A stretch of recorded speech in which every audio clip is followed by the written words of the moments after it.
बे समाव गासैबो बर'नि निउस पर्टेलनिसिम साबायखर जासिहोबाय। दिनै सिमोन दख'रा दुलाराय बर' फरायसा आफादनि 32थि बोसोरसालिया जथुम्मा जादोंमोन। बे जथुम्मानि गेजेरजों थान्दैमेलाव गोजाम बडिखौ सिफायनानै गोदान बडि दाफिननाय जाबाय। बे गोदान बडि दाफिननायाव आगुनिनो बादखौ आफादगिरि मानगोनां सन्जिब रामसियारि बिथांखौनो आफादगिरि महरै सायख'फिनबाय आरो नेहाथारिखौ गोदान नेहाथारि हिसाबै दानसोरां नार्जारि बिथांखौ सायख'बाय।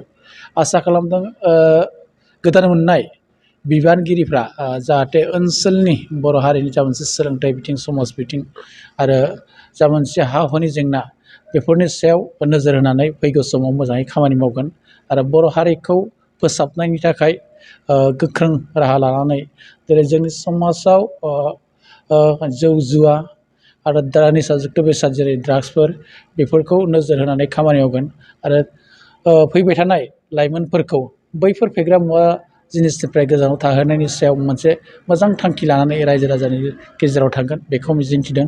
आरो दिनैनि समाव दुलाराय बर' फरायसा आफादा जा मोनसे mission skill and quality education फोसावदों बेनि सायावबो नोजोर होनाय स्किलनि सायाव जोंनि बर' हारिनि गामियाव रायजो जानाय आइ आफा लाइमोनफोरनि सायाव दा बे स्किलखौ नोजोर होनानै माखासे सेमिनारफोर लानानै सावरायलांनानै हाबा मावगोन बेखौ मिजिंथिदों।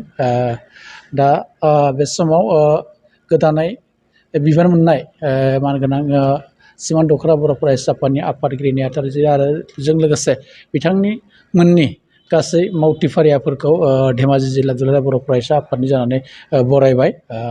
जाहाथे उन समाव दुलाराय बर' फरायसा आफादनि जा मोनसे संबिजितनि नेम मथै बोजबनानै दहाय लानानै सोलिलांगोन बेखौ मिजिंथिदों।